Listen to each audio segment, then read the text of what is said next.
Sunday school continues. Now we are in Genesis chapter 46.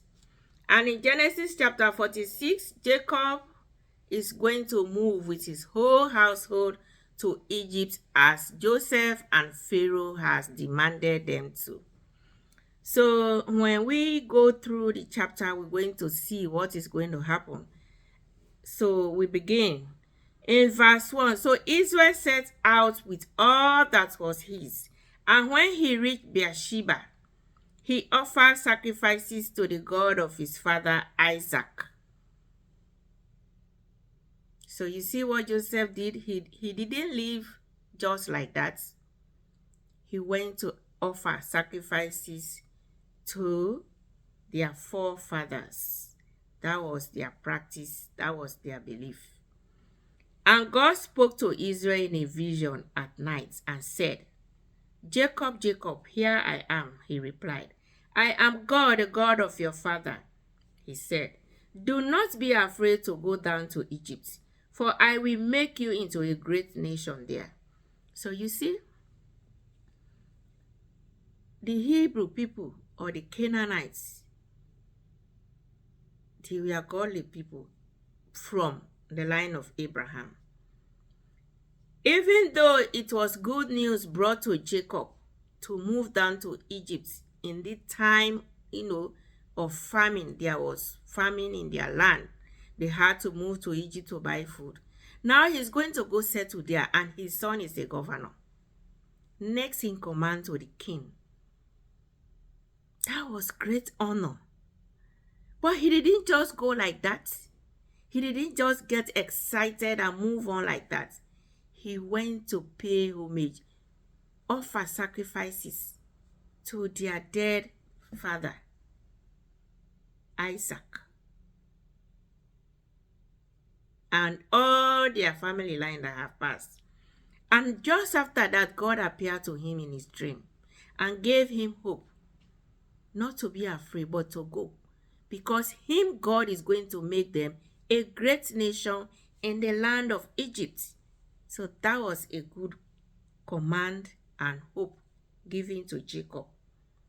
In verse 4, I will go down to Egypt with you, and I will surely bring you back again.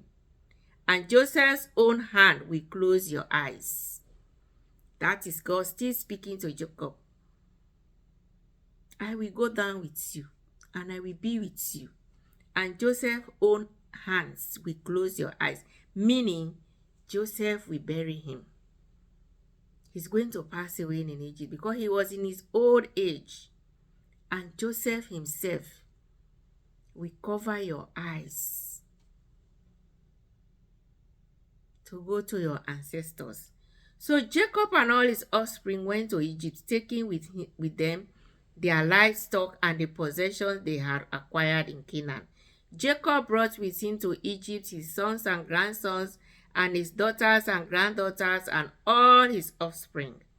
These are the names of the sons of Israel, Jacob and his descendants, who went to Egypt.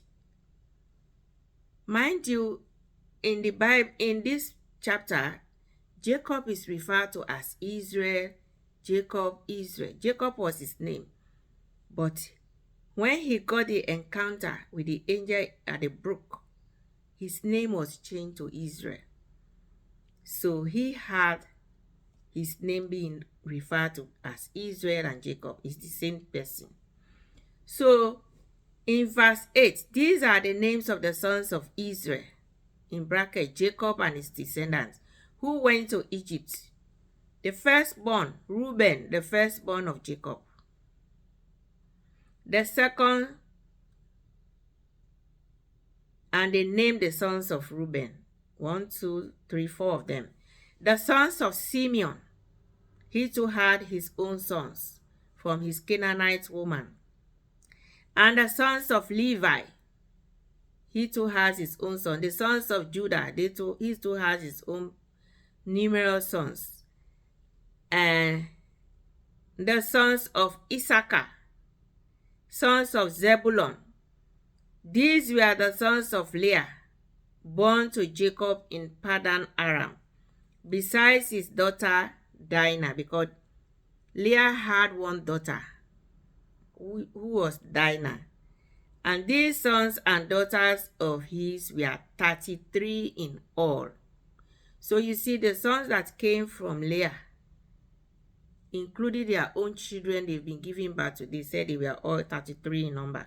And the sons of Gad, the sons of Asher, and these were the children born to Jacob by Zilpah, whom Laban had given to his daughter Leah. So this was the maidservant of Leah, the first wife, that had sons, Gad and Asher. And in verse 19, the sons of Jacob's wife Rachel were just two, Joseph and Benjamin. In Egypt, Manasseh and Ephraim were born to Joseph by Asnath, daughter of Potipharah, the priest of On.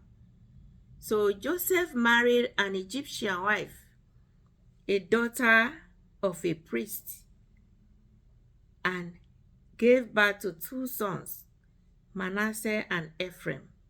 The sons of Benjamin were Bela, Becca, Ashbel, Gera, Naaman, Ehi, Rosh, Mupin, Hupin, and Ard.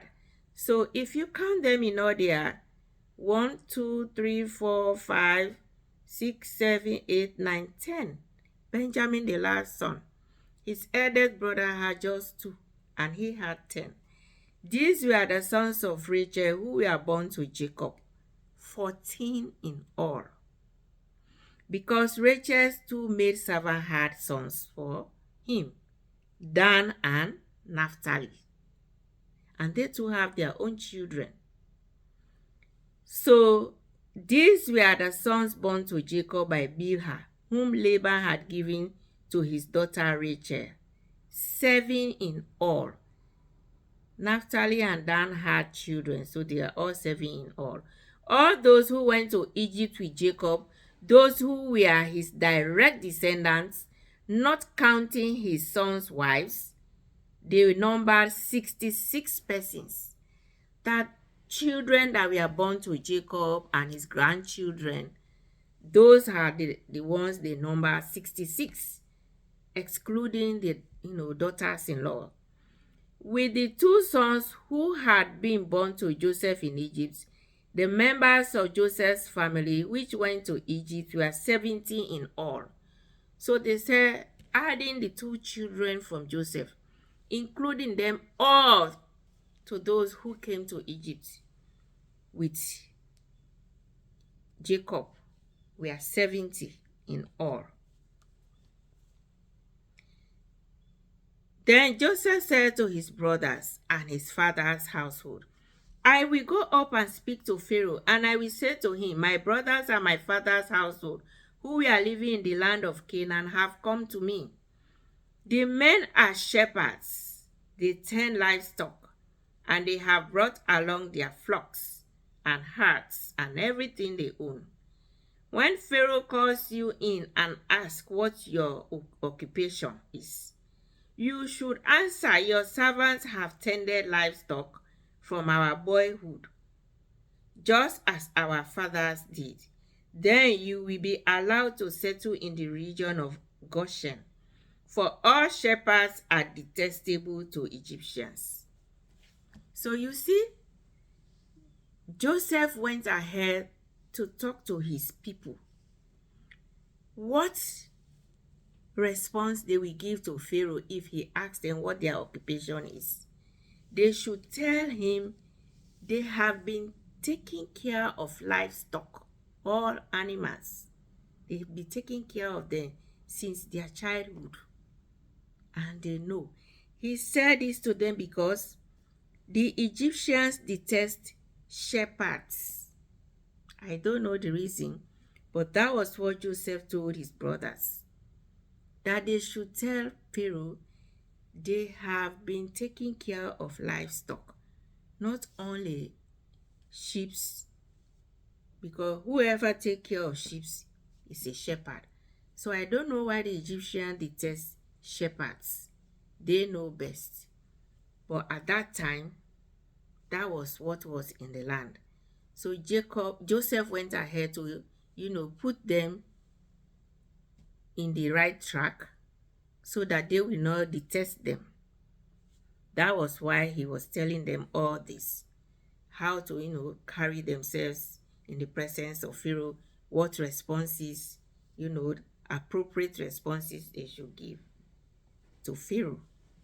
And that is the end of chapter 46. Now the whole family of Joseph are now in Egypt, living with them. But after Pharaoh and Joseph, these people are going to increase in number and they're going to experience hard time. That will unfold in the next chapters and in the next videos. Thank you.